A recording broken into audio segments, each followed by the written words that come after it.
香港雖然係彈丸之地，但係就吸引世界各地嘅人嚟呢度發展，甚至係落地生根，以香港為家。吸引佢哋嘅除咗係機會、治安、制度之外咧，作為香港人，你哋有冇諗過，原來我哋嘅努力拼搏、靈活變通嘅獅子山精神，都係魅力之一咧？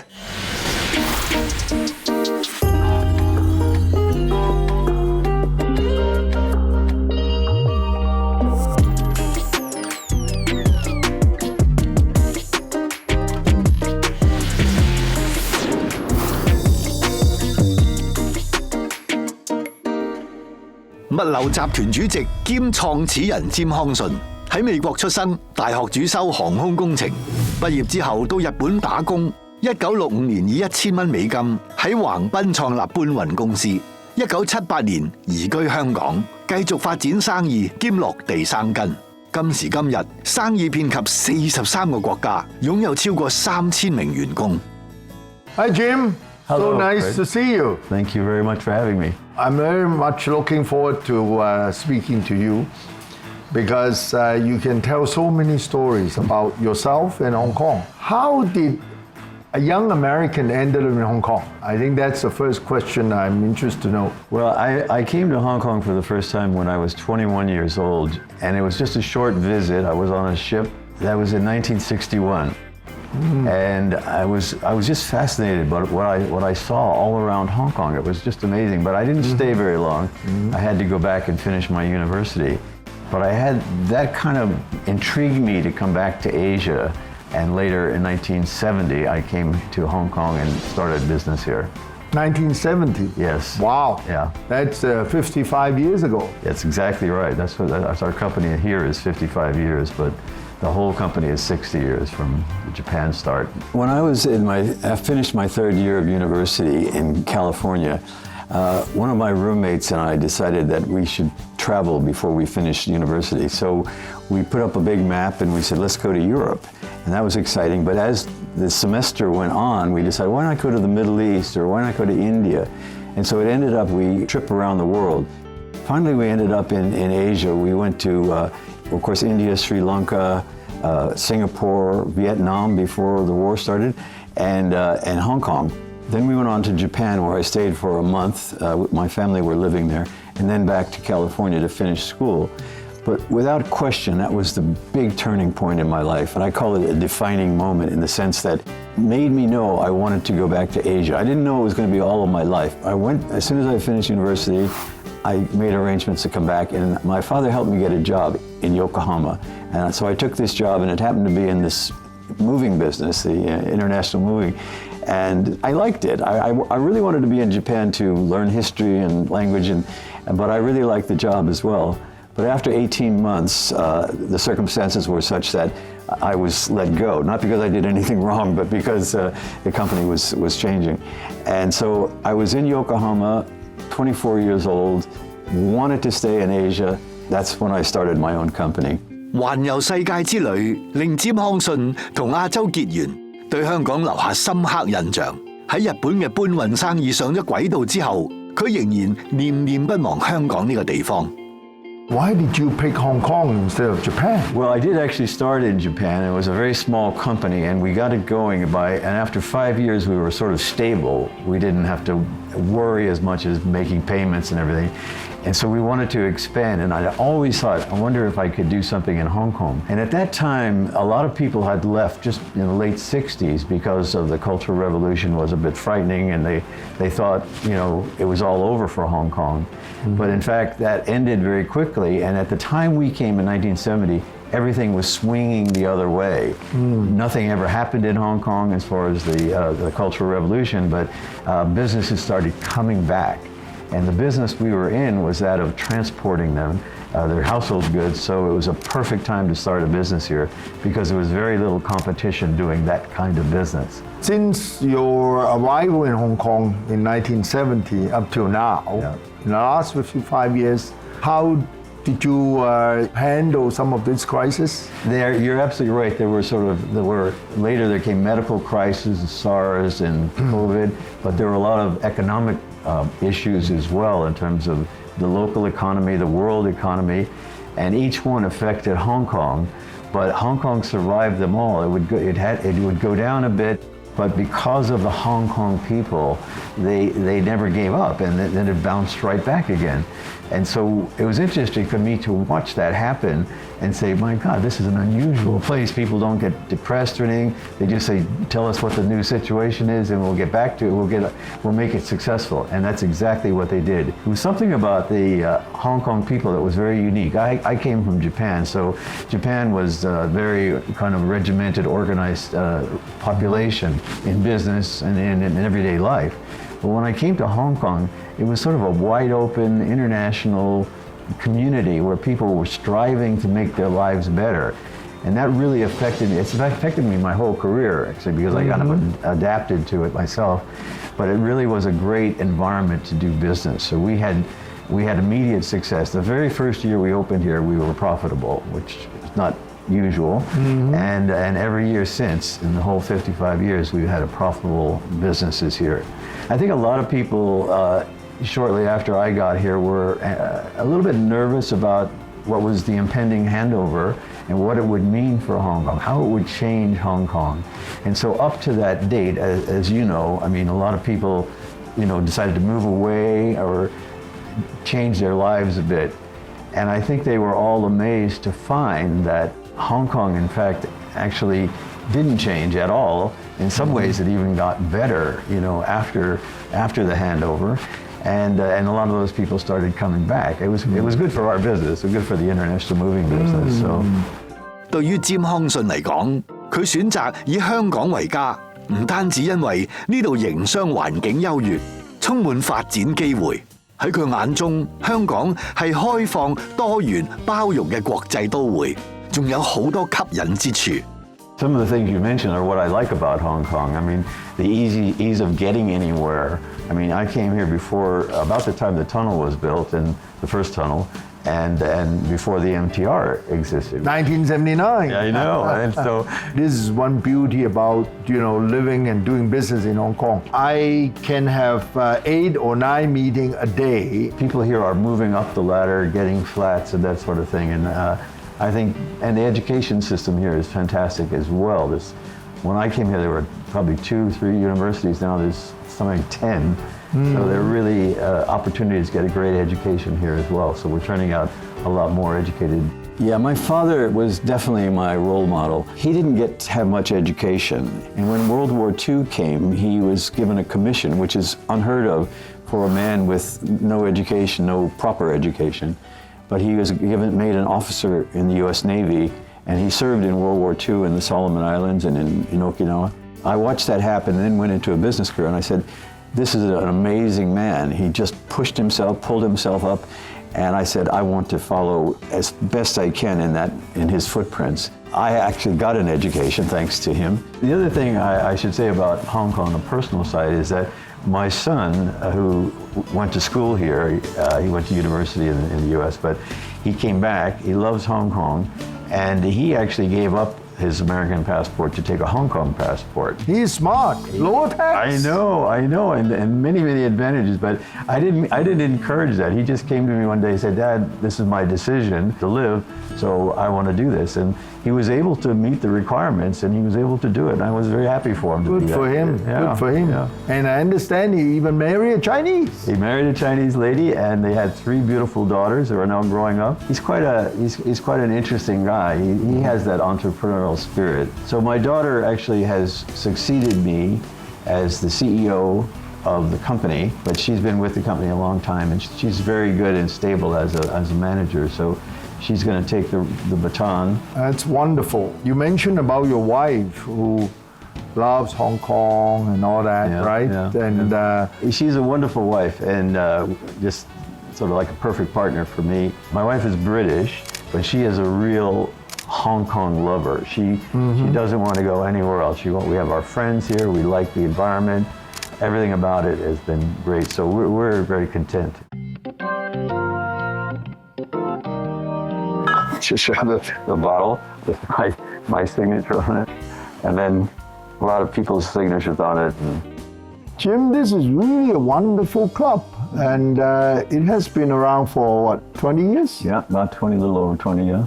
It was an interesting idea. I mean, I had felt that Hong Kong had a lot of wine, but no place proper to store it. So wine was kept in other countries. This was really a bunker for storing military equipment, during the war. It was built in about 1938. That's a very innovative idea at the time. Yeah, but within a few years of us opening, the government decided to take the tax off wine. Yes. First they took it. I was involved in part of it. Thank you. We got rid of 50% and then, the following administration, eliminate everything. Well, on behalf of the wine drinkers, thank you. The French government love us. I know. Well, actually, we have a wall here that's all of Bordeaux. French winemakers tell me you'll see some autographs that they put where their wine is located. But it's actually worked out to be a successful venture.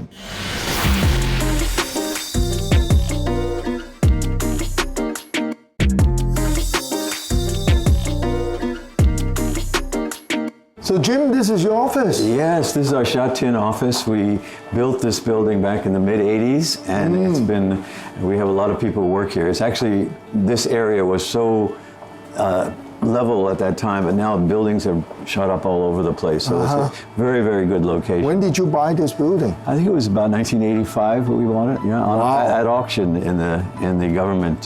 Been very good for us because the building houses a lot of our information management documents and a lot of important cargo in here. But it's very safe. And I understand you don't just move homes or offices, but you move pandas. Oh yeah, that was one of the highlights of our life in Hong Kong was when the pandas were donated to Hong Kong from China, we were able to bring them here, and it was quite an interesting exercise because everything had to be very special. We even had a spare truck like the presidents have, and so we had a police escort all the way, many motorcycles to take them from the airport to Ocean Park. Yeah. Yes. And it was very interesting because the driver of the truck was so emotional that he was selected to be the driver for the pandas. Yes. And great honor. It was a great honor. I found out later that he was all the way of his driving, he was crying. Really? Yeah, he had tears in his eyes. He was so proud to have been the man to select the pandas. Well, he must be quite a driver. He can cry and need to drive and take the pandas. They even practiced the drive on a number of occasions just to get it exactly the route and everything, get it right. That's a good idea. Yeah, so it worked out really well. And we're very happy that those two pandas are the ones that have had the two panda cubs. Yes. We like to feel we had a little bit to do with it. Wonderful. 發展到今時今日，詹康信嘅集團業務遍及43個國家，除咗提供全球地區搬運服務之外，亦經營藝術品、商業資料嘅運送、儲存同管理，仲設有葡萄酒酒窖設施，以及致力為不同業界提供物流服務。I guess the original touching moments were when people would write to us and say what a fantastic service we provided and how good our staff was and that sort of thing. That really meant to me that I've created something worthwhile. We were getting a respect as a company. That as a businessman meant, in a service business, meant a lot to me, and it kind of inspired me to go forward. Another case I had was when I had a manager who decided to, without my knowledge, start a competitive company, and he took a lot of the staff with him. So that was actually a bad moment. Many of our key people gone. I found that the rest of the staff who weren't really trained to do what they jumped in and they rebuilt and they took on jobs they were never trained to do, and we pulled out of that crisis beautifully. And I thought to myself, this is amazing. Hong Kong people, they just get it and they make it happen. So I was almost in tears at this. Fred, welcome to our warehouse, and I'll explain Thank you. a little. Please come in. Thank you. This is where we store business documents and papers and all official things, but in our company we have about 43 million of these. So you can see this is just hundreds, but we have... So how do you keep track of all this? Everything is computerized, right? It is. Everything is a barcode. You can see on the inside there's barcodes. So that barcode is connected. So if someone wanted to retrieve that box, we know exactly where it's located, and we can pull it out and take it back to their office. It's amazing how many people, especially in a place like Hong Kong, where office space is expensive, and they can't keep all this paper in their office anymore. Now, there is a lot more being done electronically, but amazingly, this business still is needed to a large extent. So, yeah, it's just an interesting business experience to say, now how we prepare for the next step by digitizing everything as well. So, yeah. Ah, very interesting. Yeah. There's laws by the government say you must retain information for 5 to 7 years. So while the companies can't keep it in their office, they outsource it to us, but we have to assure them that, number one, it can be retrieved, and number two, it's safe. No one else is going to get it. So you'll notice that the boxes here have no markings on them on this side. And so everything is done by a barcode or electronically. So our management team knows what's in them, but the public can't see it. That's the company that yes. 全球大環境不斷改變，香港亦面臨重重挑戰。詹康信認為，香港人每當面對逆境，總能夠攜手合作轉危為機。佢亦堅信香港可以繼續克服難關，邁步向前。You've been here 50 years. Name a few changes that you have seen that impress you most. Well, obviously the infrastructure change is probably when I got here to Asia, it was a different China. It was pretty much closed to the world. So in my mind, I didn't really think I would be able to set foot in China. But now through our base here in Hong Kong, we have 4 warehouses up in China. But for Hong Kong, the changes here have all been, to me, have been quite positive. And most of them are in the interest of the people of Hong Kong in terms of getting around through the MTR system or getting around through the road systems. And it's in the in and out, the flights in and out to other locations for business people. All of that has developed in the time I've been here. Some people will maybe complain a little bit about, oh, this is, it's not so good or that's not so good. But in the big picture, it's all for the interest of making Hong Kong a better city. Actually, Hong Kong was ranked number 1 in public transport recently. Excellent. They should be. They should be. Right. To get 7.5 billion people to move around as efficiently as we do here in Hong Kong, it definitely is. One of the key touching moments in my life while I've been in Hong Kong came about in 2003. When the British were here, they gave knighthoods and that sort of thing. But when it was a Hong Kong government giving awards, they gave out gold Bohemia Star, silver Bohemia, and it was unbelievable that I got this call that they were going to award me. And the gentleman was the head of protocol of the government. I knew him, and he called me to tell me this, but it was a very quick conversation, and he said, will you agree to accept it? And I said, of course, And then I thought during that very day, that maybe someone's playing a joke on me, and it couldn't possibly be. And so I called that gentleman back, and he wasn't in his office, and I couldn't reach him. So I was really thinking, this can't be real. And when I finally got him, I said, did you call me today? And he said, yes, we're going to award you the Gold Bohemia Star. And I just couldn't believe it was true. And that, to this day, that is one of the most key moments of my life in Hong Kong, that the Hong Kong government would find in me the respect to give me that award, because there's very few people get it every year. I think only about 10 people get it every year, and I was selected as one of them. So that was a very, very touching moment in my life, and to this day I'm very proud of it. Any advice for Hong Kong young people? As I said, I mentor a lot. I've been mentoring for the last 20-some years, and I've talked to the universities, the business groups in particular, and I always tell them, one big thing is communications. In business, you have to be a good communicator. Agreed. And because the world is international, now most students at university level are taught in English, so that's an advantage for them.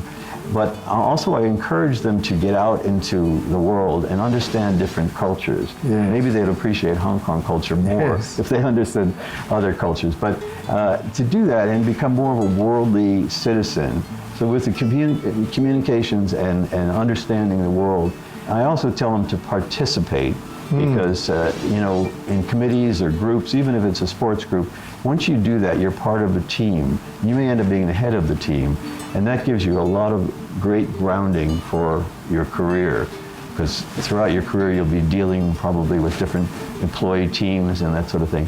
And don't be so shy that you don't speak up. You have to get out and take part in those things. So those are three things that are important to me. And of course, the work hard thing sort of goes without saying. But if they continue to work hard, I think they will find themselves advancing quite nicely. Very good advice for our young people, Jim. Words from yourself, means a lot. Yeah. To the international arena about Hong Kong.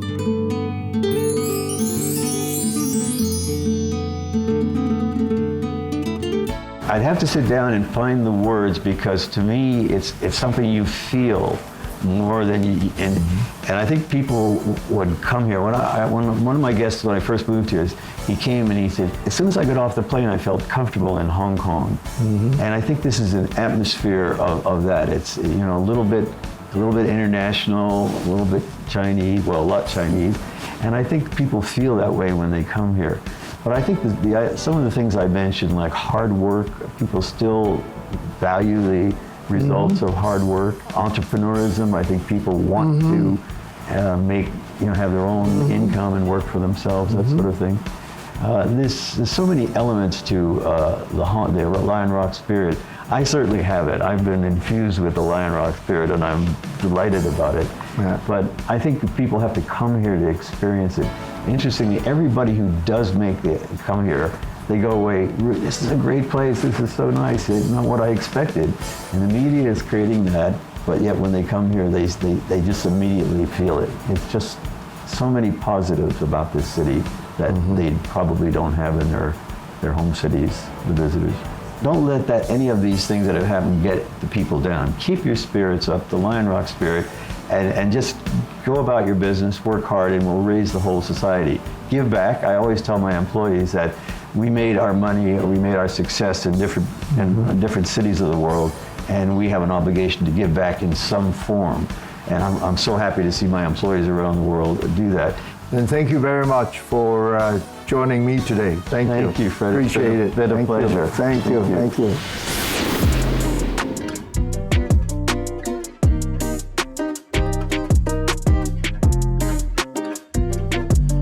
作為寵物主人，梗係想帶埋狗仔去街食飯啦。呢個位於黃竹坑站嘅商場 The South Side 設有寵物車租借服務，可以輕鬆帶住寵物一齊行街，唔怕日曬雨淋。仲設有公共休憩空間俾寵物 gathering 同埋戶外用餐。